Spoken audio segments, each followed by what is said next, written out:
નમસ્કાર, જય હિન્દ, વંદે માતરમ. તમારું સ્વાગત છે IAS lifestyle daily current affair એનાલિસિસમાં, જેમાં યુપીએસસી સિવિલ સર્વિસ એક્ઝામિનેશનની જે વિદ્યાર્થીઓ પ્રિપેરેશન કરી રહ્યા હોય તો એ વિદ્યાર્થીઓ માટે કરંટ અફેરના ટોપિક સરળતાથી સમજાઈ જાય એ હેતુથી આપણે ધ હિન્દુનું ગુજરાતી એનાલિસિસ કરીએ છીએ. આપણે ગુજરાતી એનાલિસિસની અંદર અગત્યના હોય તો એવા હિસ્ટોરિકલ પોઈન્ટ અને ઘણી બધી ઇન્ફોર્મેશન કે જે તમને ખબર હોય છે ટોપિક બેઝ, એની ચર્ચા કરીએ છીએ. સાથે હું તમને જણાવું છું જે પણ ટોપિક આવ્યો છે કે જીએસના કયા પેપરમાં કયા ટોપિકની અંદર પૂછાઈ શકે છે. ઘણા બધા ફેક્ટ્સ જે જીએસ અને એનસીઆરટી સાથે જોડાયેલા હોય એની માહિતીની પણ હું તમારી સાથે ચર્ચા કરું છું. જે એનાલિસિસ છે એની અંદર ક્વેશ્ચન પણ તમને પૂછું છું કે જેથી તમે એના જવાબ આપીને તમારા જે વાંચેલું હોય એને ફરીથી રિકોલ કરી શકો. એનાલિસિસની શરૂઆત કરીએ એ પહેલા ચર્ચા કરી લઈએ વિદ્યાર્થી મિત્રો. તો જે વિદ્યાર્થીઓના ડાઉટ હતા કે સર એનસીઆરટીમાં કયા સ્ટાન્ડર્ડની અને શું વાંચવું, તો એની ઇન્ફોર્મેશન માટે ગઈકાલે આઈએએસ લાઇફસ્ટાઇલ ટેલિગ્રામ ચેનલમાં એક પીડીએફ અપલોડ કરવામાં આવેલી છે આઈએસ લાઇફસ્ટાઇલ એકેડમી દ્વારા, કે જેની અંદર તમારે કયા સ્ટાન્ડર્ડની એનસીઆરટી વાંચવી તો એના ચેપ્ટર વાઇઝ તમને બાયફર્ગેશન આપેલા છે, તો તમે જોઈ શકો છો. નવા વિદ્યાર્થી છે એને કદાચ ખબર ના હોય તો એમને જણાવી દઉં કે તમે જો એનસીઆરટી વાંચવાની શરૂઆત કરતા હો તો સૌથી પહેલા ધોરણ 11 અને 12ની જે એનસીઆરટી લિસ્ટ છે એ પહેલા વાંચવી. પછી તમારે જે સ્ટાન્ડર્ડ 10 છે, 10મા ધોરણથી લઈને 6ઠ્ઠા ધોરણની એનસીઆરટી વાંચવી. એટલે ઘણા બધા એવા ટોપિક હશે જે રિપીટ થતા હોય તો તમારે એમાં ઓછો ટાઈમ યુઝ કરવો પડે. અને એનસીઆરટી ઇંગ્લિશ અને હિન્દીમાં અવેલેબલ છે, એમાં લિંક પણ આપેલી છે જો તમારે ડાઉનલોડ કરવી હોય તો. અને બાકી તમે જે એનસીઆરટીની ઓફિશિયલ વેબસાઇટ પરથી પણ ડાઉનલોડ કરી શકો છો. ગુજરાતીમાં ના વાંચતા એનસીઆરટી, બરાબર, એનસીઆરટી તમારે હિન્દીમાં વાંચી શકો છો અને ઇંગ્લિશમાં વાંચી શકો તો ઘણું સારું. જે વિદ્યાર્થીઓને પીડીએફ જોતી હોય તો આ વિડીયોની લિંકની અંદર, વિડીયોના ડિસ્ક્રિપ્શનની અંદર એક લિંક આપેલી છે જે એનસીઆરટી બુક લિસ્ટ છે એની પીડીએફ ડાઉનલોડ કરવા માટે. બીજી અગત્યની સૂચના, જે વિદ્યાર્થીઓ યુપીએસસી સિલેબસ અને previous year question paper download કરવા માંગતા હોય તો એ વિદ્યાર્થીઓ આપણી જ વેબસાઇટ છે એ વેબસાઇટ પર જઈને તમે ડાઉનલોડ કરી શકો છો www.islifestyle.com. અને બીજી અગત્યની સૂચના, જો તમે આ ધ હિન્દુની પીડીએફ ફ્રીમાં ડાઉનલોડ કરવા માંગતા હો તો આપણી ટેલિગ્રામ ચેનલ છે આઈએસ લાઇફસ્ટાઇલ, તમે જોઈ શકો છો સ્ક્રીન પર, બરાબર. તો એમાં જઈને એક એની ટોપ પર લિંક પિન કરેલી છે, એ લિંક ફોલો કરીને તમે ધ હિન્દુની પીડીએફ ફ્રીમાં ડાઉનલોડ કરી શકો અને વાંચી શકો છો. બાકી અગત્યના જેટલી પણ ઇન્ફોર્મેશન હોય છે એક્ઝામ પોઈન્ટ ઓફ વ્યૂ, તો એની આપણે ડિટેલમાં ચર્ચા કરીએ છીએ તમારી સાથે કે જેથી તમને અગત્યના દરેક ટોપિક તમારા કરંટ અફેરના તૈયાર થઈ જાય. તો આજે વાત કરીએ છીએ 24 ઓગસ્ટનું ધ હિન્દુ એનાલિસિસ. તો એમાં સૌથી પહેલી અને મહત્વની જે ન્યૂઝ છે એ ન્યૂઝ છે નેપાળ અને ઇન્ડિયાની ફોરેન પોલિસીને લઈને. ચર્ચા શું કરવામાં આવી છે એની વાત કરી દઉં તો તમને ખ્યાલ હશે કે ભાઈ જે લિપુલેક વાળો જે એરિયો છે, કાલાપાની વાળો જે એરિયો છે, કાલી રિવર વાળો એરિયો, તો એને લઈને ડિસ્પ્યુટ ચાલી રહ્યો છે. તો ડિસ્પ્યુટમાં ઇન્ડિયા અને જે નેપાળ છે તો એ બંનેના રિલેશન થોડાક ખટાશ ભર્યા થઈ ગયા છે. તો 15 ઓગસ્ટના દિવસે નેપાળના પ્રાઇમ મિનિસ્ટર છે, બરાબર, ઓલી સર, તો એમણે ભારતના પ્રાઇમ મિનિસ્ટરને વાત કરીને ઇન્ડિપેન્ડન્સ ડેની બધાઈ આપી હતી અને ત્યારે બાકીની જે ચર્ચા હતી એ કરી હતી. તો તેમાં પણ આ જે ઇન્ટરનેશનલ મુદ્દો છે એની ચર્ચા થઈ હતી. ચર્ચા શું છે? ચર્ચા છે જે કાલાપાની વાળો એરિયા છે એના વિશે. તો કાલાપાની એરિયામાં સાઉગલી જે ટ્રીટી છે તો એનું મેં તમને આખી ઇન ડિટેલ ડિસ્કશન કરી હતી. પણ ઘણા બધા વિદ્યાર્થીઓ નવા હતા કે જેને માહિતી માંગી હતી કે સર આ સાઉગલી ટ્રીટી શું છે અને જે ડિસ્પ્યુટ એરિયો છે એ શું છે. તો આની પહેલા પણ મેં મેપ વાઇઝ સમજાવ્યું હતું. આજે એકવાર ફરીથી આપણે મેપ બેઝ જેટલા પણ ક્વેશ્ચન છે, બરાબર, એની આપણે ચર્ચા કરી લઈએ. તો પેલા મેપમાં હું તમને બતાવી દઉં, જે મેપ છે જે ડિસ્પ્યુટેડ એરિયા છે એની આપણે ચર્ચા કરી લઈએ. તો અહીંયા તમે મેપમાં જોઈ શકો છો, તમારી સામે જે મેપ છે એ જે જૂનો મેપ છે એ છે. નવા મેપની અંદર શું બદલાવ કરવામાં આવ્યો એની પણ ચર્ચા કરશું. તો વિદ્યાર્થી મિત્રો, સૌથી પહેલા સમજી લો કે અહીંયા તમે જોવો છો આ નેપાળનો જે આપણે વેસ્ટર્ન પાર્ટ છે, બરાબર. તો એનો જે એક ધારચુલા ડિસ્ટ્રિક્ટ છે, ધારચુલા ડિસ્ટ્રિક્ટની જે બોર્ડર છે આ ઇન્ટરનેશનલ બોર્ડર છે ઇન્ડિયા અને નેપાળની. તો તમે જોઈ શકો છો અહીંયા ઇન્ડિયા છે, આ ઇન્ડિયાનો ઉત્તરાખંડ સ્ટેટ છે, બરાબર. અને અહીંયા ચાઇના છે, આ ચાઇનાનો એરિયો છે, અને આ છે નેપાળનો એરિયો. તો એક આ ટ્રાય જંકશન જેવું તમે જોઈ શકો છો. તો અત્યારે જે આ ડિસ્પ્યુટ છે, બરાબર, એ ડિસ્પ્યુટ પેલા સમજી લો કે જે ઇન્ડિયા અને નેપાળની જે બોર્ડર છે, કે જે સાવગાલી ટ્રીટી દ્વારા ફિક્સ કરવામાં આવી હતી, તો એનો આધાર રાખવામાં આવ્યો હતો કાલી રિવર, કાલી નદી જે છે એની. હવે કાલી નદી આ રીતે વહે છે, જે હાલમાં અત્યારે છે એ. અને આ એરિયાને જે આ વાત છે 1816 કે ત્યારે જે ટ્રીટી સાઇન થઈ એ પ્રમાણે કાલી રિવરનો જે આ ઈસ્ટર્ન પાર્ટ છે એ નેપાળની બોર્ડર હશે અને આ વેસ્ટર્ન પાર્ટ છે એ ઇન્ડિયાની રહેશે, બરાબર. તો આ અત્યાર સુધીનો જે મેપ હતો એ આ જ છે. પણ તમને ખ્યાલ હશે કે ભાઈ જે ચાઇનાની જે એક સ્ટ્રેટેજી હતી કે ભાઈ નવો મેપ જાહેર કરે, ડિસ્પ્યુટ ઊભા કરે, બરાબર. આપણે જે ગલવાન વેલી વાળો ઇસ્યુ જોયો, એ પેલા ડોકલામ વાળો ઇસ્યુ જોયો. તો એવી રીતે ડિસ્પ્યુટેડ એરિયા ક્રિએટ કરે અને પછી પોતાની ડિમાન્ડ એગ્રેસિવનેસથી વધારી દે. તો એવું જ કરવામાં આવ્યું નેપાળમાં કે ઇન્ડિયા અને નેપાળના બોર્ડર ડિસ્પ્યુટ હોય છે, પણ આ ડિસ્પ્યુટ એવો હતો કે જે હતો જ નહીં પણ ક્રિએટ કરવામાં આવ્યો છે. અને એનું રીઝન શું આપવામાં આવ્યું છે કે ભાઈ જે આ બોર્ડરનો જે એરિયો છે કે જેનો મુખ્ય આધાર છે જે કાલી રિવર છે એને, કે જેને નેપાળની અંદર મહાકાલી રિવર પણ કહેવામાં આવે છે, બરાબર. અને જે એરિયો છે એને કાલાપાની એરિયો કહેવાય છે. તો એનું કહેવાનું શું છે કે ભાઈ જે કાલી રિવર છે એની આ સહાયક નદી છે, બરાબર, ટ્રિબ્યુટરી કહેવાય. તો આ પણ જે એરિયો છે, જે લીપિયા ધુરાથી જે નદી આવે છે કે જે કાલી રિવર આરે મળે છે, તો આ એરિયો પણ નેપાળનો હોવો જોઈએ. તો આના માટે નેપાળે શું કર્યું? આના માટે નેપાળે પોતાનો જે મેપ છે એ ચેન્જ કરીને આ એરિયો અત્યારે તમે જે આ જોઈ શકો છો, આ એરિયો નેપાળે પોતાના મેપની અંદર બતાવી દીધો અને આ પ્રોબ્લેમ ચાલી રહ્યો છે, બરાબર. કે હજી બે કન્ટ્રી એક સાથે બેસીને વાતચીત કરે કે ના કરે એ પહેલાથી જ નેપાળે પોતાનો આ નવો મેપ જાહેર કરી દીધો છે અમેન્ડમેન્ટ કરીને. હવે આપણે અહીંયા મહત્વની બાબત સમજો, અહીંયા જે આ જે છે લિપુલેક વાળો, બરાબર. તો કાલાપાની અને જે લિપુલેક છે તો ત્યાં ઇન્ડિયા પાસ બનાવવા જઈ રહ્યું છે, રસ્તો બનાવવા જઈ રહ્યું છે. હું એની તમને ઇન્ફોર્મેશન પહેલા ચર્ચા કરી લઉં. તો જે માનસરોવર યાત્રામાં જે શ્રદ્ધાળુઓ જાય છે, તો એ શ્રદ્ધાળુઓ માટે પેલા વાત કરી લઉં એટલે તમને ખ્યાલ આવે કે અહીંયા આખો ડિસ્પ્યુટ શું છે. તો આ તમે જોઈ શકો છો કૈલાસ માનસરોવર યાત્રાનો મેપ છે. તો અહીંયા ત્રણેય કન્ટ્રી તમે જોઈ શકો છો, આ છે ઇન્ડિયા, ઉત્તરાખંડ વાળો એરિયો, આ ચાઇના, બરાબર, અને નેપાળ. અને આ અહીંયા જે તમે આ એરિયો જોઈ શકો છો, બરાબર. તો અહીંયા પાસ બનાવવાની વાત ચાલે છે. કેમ? તો અહીંયા જ્યારે રસ્તો નથી ત્યારે શું કરવું પડતું હતું? માનસરોવર યાત્રા વાળા જે શ્રદ્ધાળુ છે એને ફરી ફરીને જવું પડતું હતું, બરાબર. તો જે લિપુલેક પાસ છે, પાસ એટલે એને હિન્દીમાં કહેવાય દર્રા. દર્રા એટલે બે દેશની ઇન્ટરનેશનલ બોર્ડર ઉપર જે પર્વતોની વચ્ચેથી એક જે પેસેજ જતા હોય, આપણે શુદ્ધ ગુજરાતી ભાષામાં કહું તો આપણે તમે ઘરનાળું શબ્દ સાંભળ્યો હશે, બરાબર.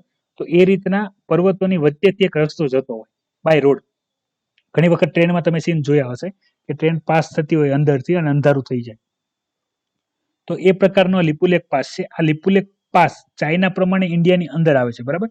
પણ જે રીતનો નેપાળે નવો નકશો જાહેર કર્યો છે એમાં આ એરિયો કોનામાં જતો રહેશે? એ જતો રહેશે નેપાળમાં.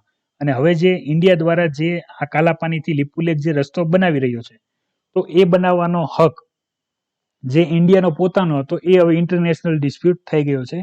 તો આનો મુખ્ય ઉદ્દેશ શું હતો કે જેટલા પણ શ્રદ્ધાળુઓ માનસરોવર યાત્રામાં જતા હતા, કૈલાસ માનસરોવર યાત્રામાં જતા હતા, તો એ અઠવાડિયા લાગે. માની લો પેલા ફરી ફરીને જાય તો 2-3 અઠવાડિયા લાગી જતા, બરાબર, ત્યાં પહોંચતા.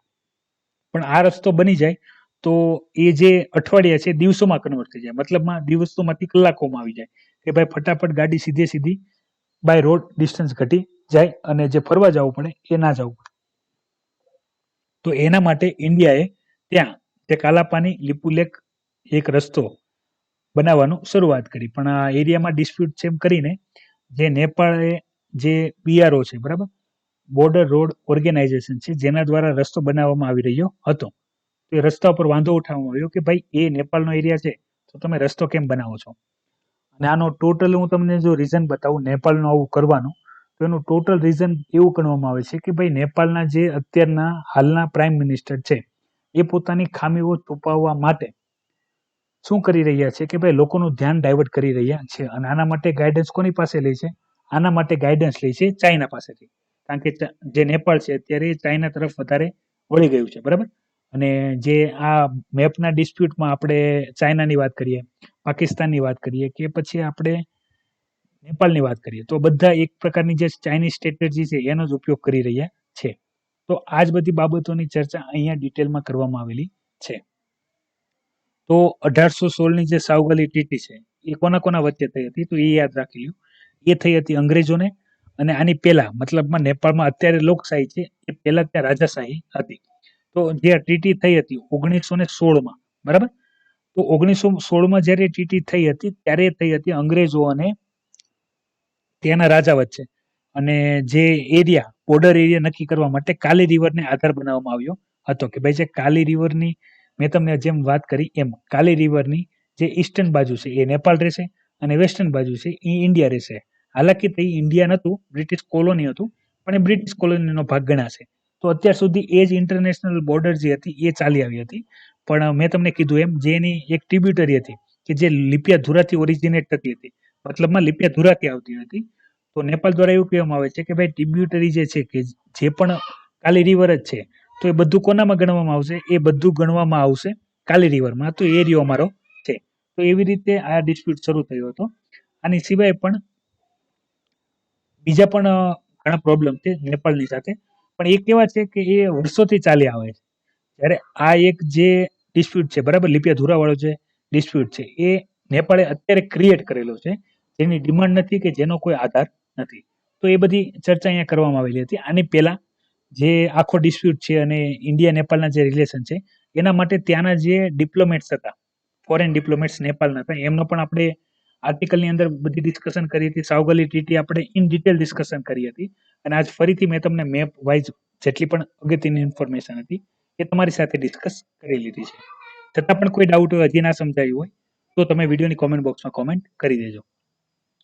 ત્યાંથી આગળ વધીએ તો સાંઈલામ જે હાઇડ્રો ઇલેક્ટ્રિક પાવર પ્લાન્ટ હતો કે જેની અંદર મેન્ટેનન્સ દરમિયાન આગ લાગવાથી ત્યાંના 9 લોકોનું મૃત્યુ થયું હતું, જેની ચર્ચા આપણે 22 ઓગસ્ટે કરી લીધી હતી. અને જે આપણે વાત કરી હતી કે જે આ હાઇડ્રો ઇલેક્ટ્રિક પાવર પ્લાન્ટ છે એ કઈ નદી ઉપર છે, તો એ કૃષ્ણા નદી ઉપર છે અને એ આવશે હવે તેલંગાના અને આંધ્રપ્રદેશ બોર્ડરની અંદર. કેપેસિટી કેટલી છે, તો 900 મિલીવોલ્ટ કેપેસિટીની ઇલેક્ટ્રિસિટી જનરેટ કરે છે, ન્યૂ કેપેસિટી. અને મેં તમને વાત કરી હતી કે આ બીજા નંબરનો છે અને ત્રીજા નંબરનો પણ કૃષ્ણા રિવર ઉપર જ છે. તો એ ઇન્ફોર્મેશનની ચર્ચા કરી હતી. જેમ મેં તમને પહેલા જણાવ્યું હતું, આપણને ક્યાં આગ લાગી, કેવી રીતે આગ લાગી, CID ઇન્ક્વાયરીમાં શું બહાર આવ્યું, એ રીતની ઇન્ફોર્મેશન આપણને પૂછશે નહીં. આપણને જે પૂછશે એ જ ઇન્ફોર્મેશનની ચર્ચા હું તમારી સાથે કરી લઉં છું, એટલે તમને વધારે ખ્યાલ આવે એક્ઝામ પોઈન્ટ ઓફ વ્યૂ. તો તમે અહીંયા 3 ઇન્ફોર્મેશન જોઈ લો. સૌથી પહેલા જે અગત્યની છે એ ઇન્ફોર્મેશન જોઈ લો એટલે તમને બાકીની બધી ઇન્ફોર્મેશન ખ્યાલ આવી જશે. એમાં પહેલા છે જે IEEE સ્ટાન્ડર્ડ છે, બરાબર. IEEE જે સ્ટાન્ડર્ડ છે એ સ્ટાન્ડર્ડ તમે સમજી લો કે જે હાઇડ્રો ઇલેક્ટ્રિક પાવર પ્લાન્ટ હોય તો એની અંદર આપણે પાળવા જોઈએ, જે પણ પ્લાન્ટની અંદર કાર્ય કરતા હોય એ લોકોની સેફટી માટે. તો જે આ રીતના ડેમ હોય છે, બરાબર, તો ડેમની સિક્યુરિટીની જે જવાબદારી છે એ સામાન્ય રીતે સ્ટેટની હોય છે, પણ એના માટે જરૂરી ગાઈડલાઇન્સ અને ઓર્ગેનાઇઝેશન સેન્ટર દ્વારા ક્રિએટ કરવામાં આવતા હોય. તો આ 2 વસ્તુ પહેલા યાદ રાખજો. પછી અહીંયા આપેલા છે બીજા સેફટી ગાર્ડ, બરાબર. સેફટી ગાર્ડ આપેલા છે કે કઈ કઈ બાબતોનું અંદર જે સ્ટાન્ડર્ડ છે એની અંદર ધ્યાન રાખવાનું હોય. તો એક પછી એક એની આપણે ડિસ્કશન કરી લઈએ.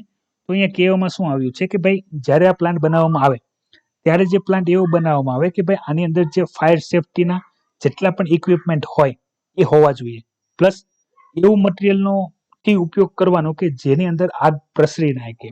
બીજી વસ્તુ, આગ લાગે તો એક્ઝિટ માટે પ્રોપર રસ્તો હોવો જોઈએ, બરાબર, જેને ફાયર એક્ઝિટ કહેવાય. મતલબમાં કે તમે જે રસ્તાથી અંદર એન્ટર થતા હોય એ જ રસ્તો એક્ઝિટ માટે હોવો જોઈએ નહીં. બીજું કે એક્ઝિટ માટે પ્રોપર દાદર અને જે પણ બીજી વ્યવસ્થા હોય એ હોવી જોઈએ કે જેથી બહાર આવી શકે.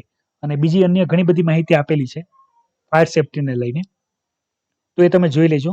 અને બાકી તમારે IEEE ની જે ગાઈડલાઇન્સ છે, સ્ટાન્ડર્ડ ગાઈડલાઇન્સ, એ તમારે ગૂગલ કરીને જોઈ લેવાની છે. એમાં એડિશનલ કયા પોઈન્ટ આપેલા છે. અહીંયા પ્રોબ્લેમ શું થયો હતો એ સમજી લો કે ભાઈ મેન્ટેનન્સ કામ ચાલતું હતું. મેન્ટેનન્સ કામમાં આગ લાગી. આગ માટે પ્રોપર પ્રિપેરેશન હતી નહીં, જે મેન્ટેનન્સના હતા એ લોકોની. તો શું થયું, આગ પ્રસરી ગઈ. આગ પ્રસરીને એટલો ધુવાડો થઈ ગયો કે અહીંયા એક જ ફરીથી પ્રોબ્લેમ આવ્યો કે ભાઈ જે રસ્તો એન્ટર થવાનો હતો એ જ રસ્તો એક્ઝિટનો હતો, અલગથી કોઈ રસ્તો હતો નહીં. તો ઘણા બધા લોકો તો ધુવાડાની અંદર ગુગળાઈને મળી ગયા છે, બરાબર. એ રીતની અહીંયા માહિતીની ચર્ચા કરી છે. હાલાકી આની સિવાય પણ ઘણી બધી ઇન્ફોર્મેશન આવશે, પણ આપણને એ બધી ઇન્ફોર્મેશન પૂછાશે નહીં. આપણને પૂછાશે, મેં તમને કીધું હાઇડ્રોઇલેક્ટ્રિક પ્લાન્ટ છે, તો એના અલગ અલગ મેં તમને કીધું એમ કરેક્ટ ધ મેથ સેન્ટેન્સની અંદર પ્રિલિમ્સમાં ક્વેશ્ચન આવી શકે છે. હવે IEEE ગાઈડલાઇન્સ, સ્ટાન્ડર્ડ ગાઈડલાઇન્સ શું છે એ આવી શકે છે, અથવા જે ફાયર સેફટીના પ્રિકોશન છે એની ઉપર ક્વેશ્ચન આવે છે. તમને ખ્યાલ હશે હાલમાં ઇન્ડિયા લેવલે જે ફાયરના કેસીસ છે, બરાબર, ઇમરજન્સી કેસીસ છે એ વધી રહ્યા છે, તો એને લઈને તમને ક્વેશ્ચન આવી શકે, બરાબર. તો જે મહત્વના જેટલી પણ ઇન્ફોર્મેશન હતી એ મેં તમારી સાથે ચર્ચા કરી લીધી છે. તો વિદ્યાર્થી મિત્રો અહીંયાથી આગળ વધીએ છીએ ઇન્ડિયન ફૂડ સિક્યુરિટી માટે.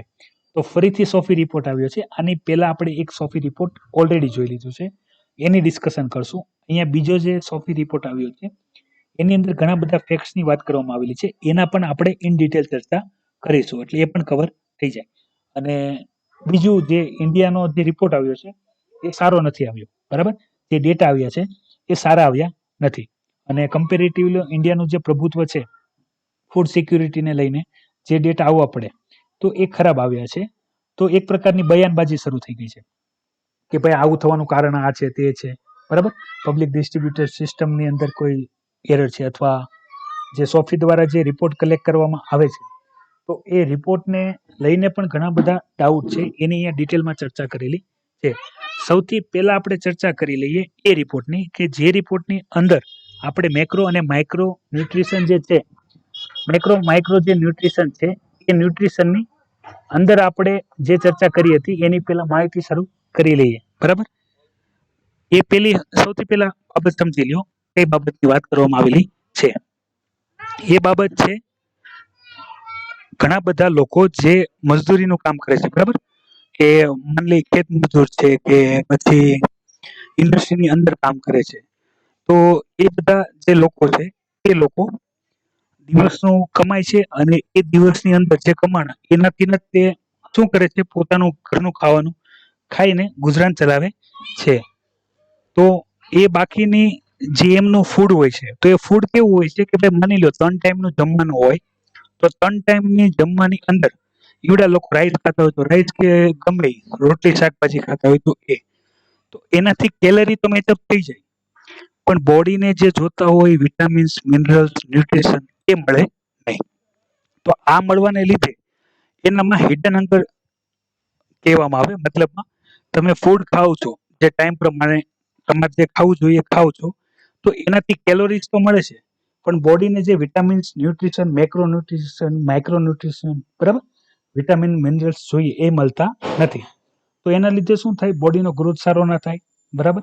પ્લસ કુપોષણનો શિકાર ગણાય. આવા બધા જે બાળકો હોય કે સ્ત્રીઓ હોય કે વ્યક્તિ હોય એ કુપોષણના શિકાર ગણાય, અને એવા લોકો ભારતમાં વધારે છે, બરાબર.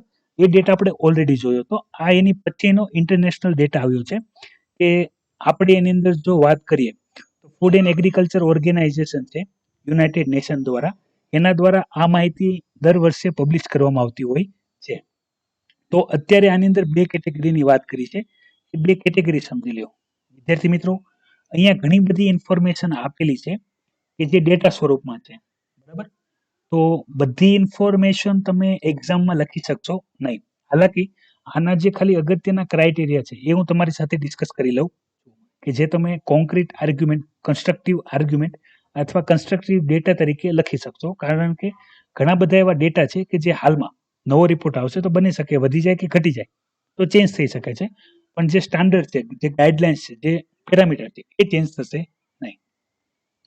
તો સોફી રિપોર્ટ શું હોય છે, તો જે સોફી રિપોર્ટ હોય છે એ હોય છે તો state of food security and nutrition in the world. તો એ સોફી રિપોર્ટ દ્વારા જાહેર કરવામાં આવે છે કે ભાઈ જે લોકો ફૂડ લે છે, બરાબર, એ ફૂડની અંદર કેટલી કેલોરીઝ છે અને કેટલા મેક્રો અને માઇક્રો ન્યુટ્રિશન છે, બરાબર. જે હિડન હંગર છે એ છે કે નહીં એ રિપોર્ટ દ્વારા પબ્લિશ કરવામાં આવે છે. તો એમાં 2 કેટેગરી મૂકવામાં આવી છે. એમાં કેટેગરી એ મૂકવામાં આવી છે મતલબમાં કે જે પ્રિવિલેશન્સ ઓફ અંડર નરિશમેન્ટ હોય, બરાબર. મતલબમાં સામાન્ય કન્ડિશન કે ભાઈ લોકો ખાય તો છે પણ જોતા ન્યુટ્રિશન મળતા નથી. અને બીજી કન્ડિશન છે એ છે prevalence of moderate and severe food insecurity, મતલબમાં ખરાબ કન્ડિશન પહેલા કરતા કે ભાઈ ખાવા માટે ફૂડ તો છે, બરાબર, અથવા ફૂડ પણ નથી, બરાબર. સિવિયર ફૂડ ઇનસિક્યુરિટી મતલબમાં ફૂડ જ નથી. તો એ પ્રકારની કન્ડિશન. તો ઇન્ડિયાને જે આ PMSFI છે, બરાબર, prevalence of moderate and severe food insecurity, એની અંદર મૂકવામાં આવેલો છે. અહીંયા પર્ટિક્યુલર ઇન્ડિયાને ટાર્ગેટ કરીને કામ નથી કર્યું, પણ એશિયાનો જે આખો રિપોર્ટ હોય એ રિપોર્ટમાં બધા માટે કોમન આપી દીધું છે, બરાબર. ઇન્ડિવિજ્યુઅલ ઇન્ડિયાને ટાર્ગેટ કરેલો નથી. એની સિવાય બીજા ઘણા બધા રેગ્યુલેશનની અહીંયા વાત કરેલી છે કે જેના દ્વારા જે આ ફૂડને લઈને જેટલા પણ ડેટા રિલીઝ કરવામાં આવે છે એના વિશે. હવે આની અંદર ક્રિટિસાઇઝ પણ કરવામાં આવ્યું છે, એ તમે સમજી લો. શું કહેવામાં આવ્યું છે કે ભાઈ જે સોફી દ્વારા જે રિપોર્ટ પબ્લિશ કરવામાં આવે છે, તો એ રિપોર્ટ સોફી પોતે કોઈ સેમ્પલિંગ કરતું નથી, કોઈ ટેસ્ટિંગ કરતું નથી. ખાલી શું કરે છે કે અલગ અલગ ઓર્ગેનાઇઝેશને જે પણ ટેસ્ટ કર્યા હોય, બરાબર. હવે એ લોકોએ પણ કઈ રીતે ટેસ્ટ કર્યા છે એનો પણ પાકો ડેટા કે સોર્સ હોતો નથી, આધાર હોતો નથી. પણ એ સીધો ડેટા ઉપાડીને એ ડેટાને ડેટા એનાલિસ્ટ દ્વારા મોનિટર કરીને સોફી પોતાનો ડેટા લાવતું હોય છે, બરાબર. તો આ ડેટા વિશ્વસનીય ડેટા ગણી શકાય નહીં, એ રીતની વાત કરવામાં આવેલી છે. પણ હું તમને તમે જો મેગેઝિન પણ વાંચતા હોય કે જેમાં દર વર્ષે કોઈ ના કોઈ જે ગ્લોબલ હંગર ઇન્ડેક્સ છે, બરાબર, અથવા હિડન હંગર છે, અથવા જે ભૂખમરીને લીધે કુપોષણની સ્થિતિ છે, બરાબર, અને બાળકોના વજન અને બાળકોની હાઇટને લઈને જે ડેટા છે એ તમે જોશો ને તો તમને સરળતાથી સમજાઈ જશે કે ભાઈ આ ડેટા ને આપણે કદાચ નજરઅંદાજ બંધ કરી દઈએ, જે અહીંયા સસ્ટેનેબલ ડેવલપમેન્ટ ગોલ ટાર્ગેટ 2.1 મતલબમાં 2030 સુધી જે આ ઇન્ડિયન હંગર ઇન્ડેક્સ છે, બરાબર, ફૂડ ઇનસિક્યુરિટી છે કે જેને ઘટાડવાની વાત હતી, ઝીરો લાવવાની વાત હતી, તો એ હવે થશે નહીં, એ રીતની અહીંયા ચર્ચા કરેલી છે. અને રીઝન શું છે? એક જ તે કોરોના વાયરસ લોકડાઉન, કે ભાઈ કોરોના વાયરસ પેન્ડેમિકને લીધે હવે આપણે જે ગોલ છે, બરાબર, એ અચીવ કરી શકશું નહીં, એ રીતની અહીંયા ચર્ચા કરેલી છે. ખાસ કરીને અહીંયાના જેટલી પણ ઇન્ફોર્મેશન આપી છે એના ડેટાની અંદર તમારે ખાલી જો કોઈ ફૂડ ઇનસિક્યુરિટીનો જો ક્વેશ્ચન આવે તો ઇન્ટ્રોડક્શનની અંદર તમે સોફી દ્વારા જે પણ ડેટા અહીંયા તમારી સાથે ચર્ચા કરવામાં આવેલી છે, બરાબર, સ્પેશિયલી અહીંયા આ જે ફકરો છે એના અંદર, તો એ તમે કન્સ્ટ્રક્ટિવ આર્ગ્યુમેન્ટની અંદર લખી શકો છો.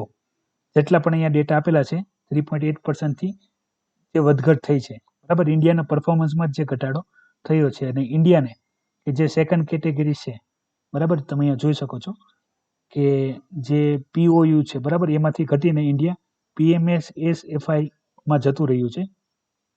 તો એની અહીંયા વાત કરવામાં આવેલી છે. ઇન્ડિયા માટે સારી વાત નથી. તો તમે માની લો આપણે જો પોપ્યુલેશનના હિસાબે પણ ગણીએ, બરાબર, તો જે પુઅર કેટેગરીના છે, મીડિયમ ક્લાસ વ્યક્તિઓને છોડીને, એમાં પણ જે લોકો ખાલી ટાઈમ પ્રમાણે ખાવાનું ખાય છે, મતલબમાં કેલોરીનો જે ટાર્ગેટ છે એ અચીવ કરે છે, પણ જે હકીકતે ન્યુટ્રિશન મેળવવા જોઈએ એ મેળવતા નથી, એ દરેક વ્યક્તિ આ કેટેગરીની અંદર આવશે.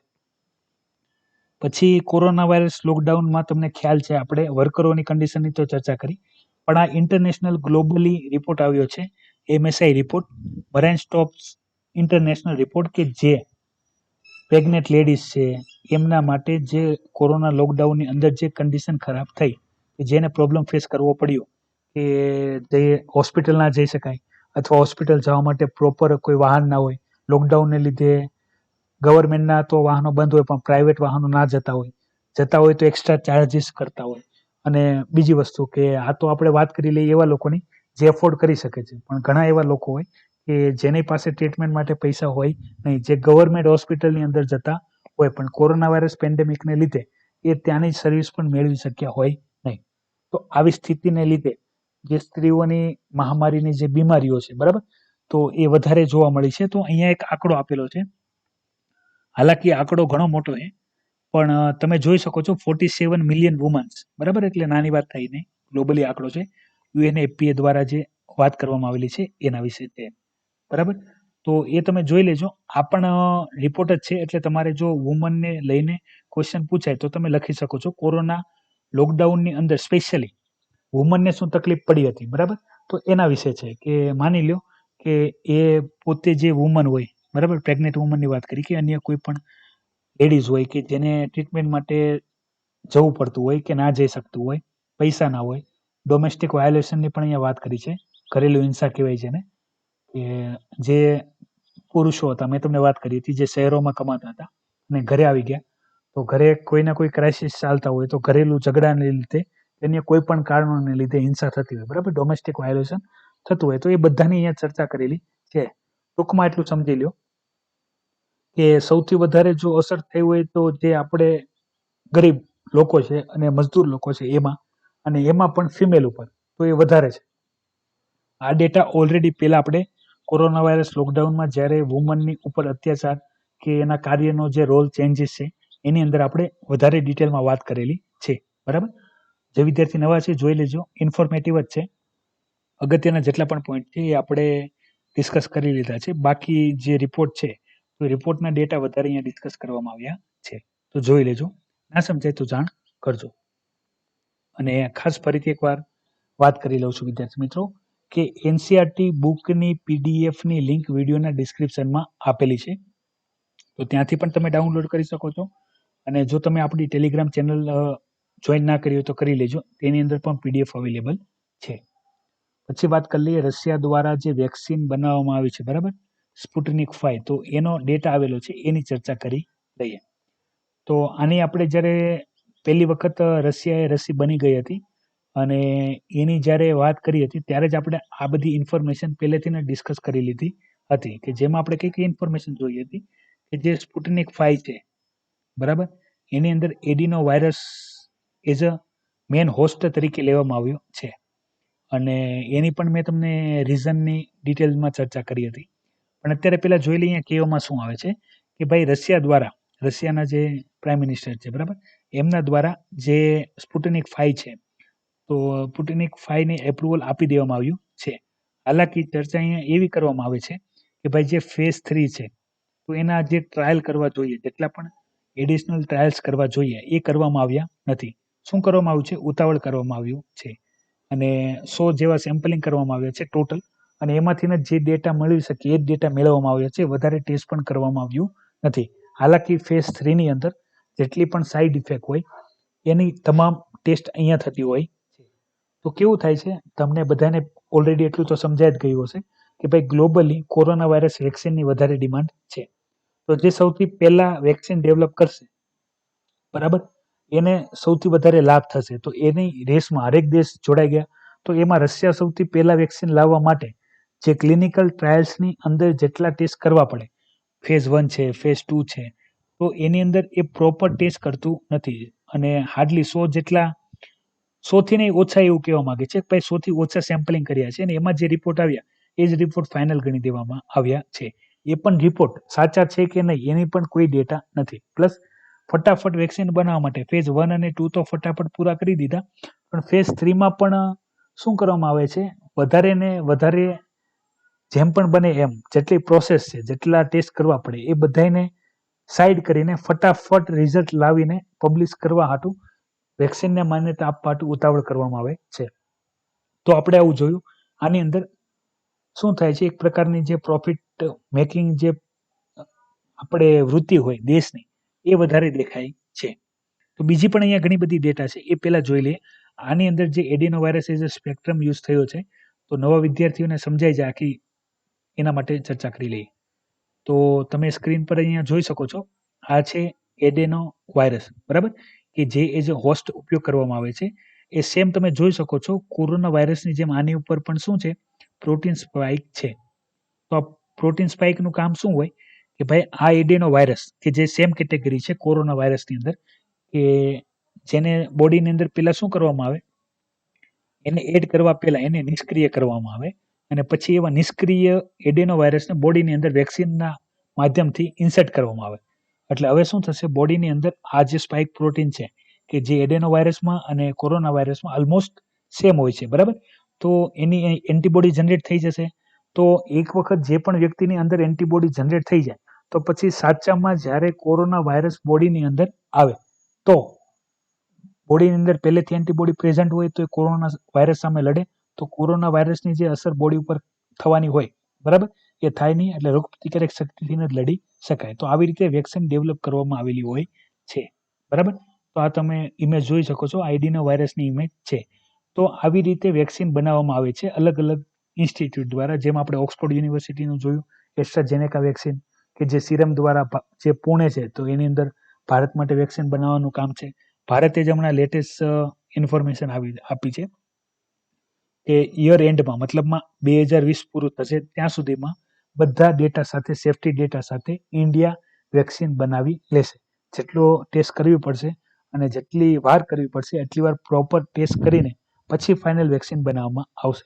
પછી અહીંયા બીજી જે ચર્ચા કરી છે, માની લો કે રશિયા દ્વારા જે ઉતાવળ કરીને જે પણ વેક્સિન બનાવવામાં આવે છે, તો એ વેક્સિન પહેલા જો કોરોના વાયરસ છે એ પોતાનું તે જે સ્પાઇક પ્રોટીન છે એની બદલે બીજું કોઈ મ્યુટેશન કરી લે, મતલબમાં પોતાના ફોર્મમાં ચેન્જ કરી લે અથવા રેઝિસ્ટન્સ ક્રિએટ કરી લે, તો શું થશે? તો શું આ જે વેક્સિન છે ઉપયોગી થશે કે નહીં થશે? તો એની અહીંયા શક્યતા દેખાડી છે. બીજી વાત કરવામાં આવી છે કે માની લો કે આ ઓછી ટેસ્ટેડ ને ફટાફટ શોધેલી વેક્સિન છે, બરાબર? તો એ વેક્સિનને લીધે પણ જો એન્ટીબોડી ક્રિએટ કરવામાં આવે તો 2 થી 3 મહિનામાં તો બોડીમાંથી એન્ટીબોડી જતી રહેશે.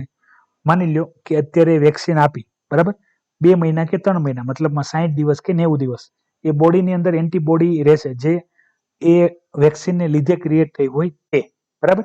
તો એ પછી બોડીમાંથી એન્ટીબોડી નિષ્ક્રિય થઈ જાય, બરાબર. તો પછી જો ઇન્ફેક્શન થયું તો શું?